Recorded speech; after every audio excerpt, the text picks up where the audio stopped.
AC system in your E53 X5 starting to act up, it's probably your final stage unit, and I'm going to show you how to change it.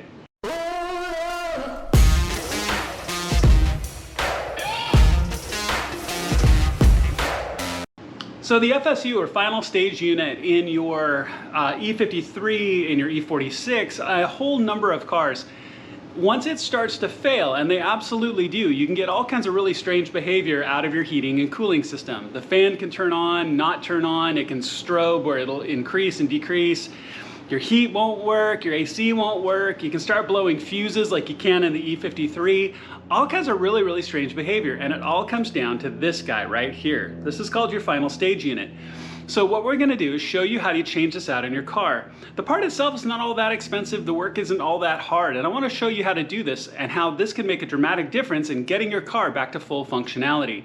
So let's jump in.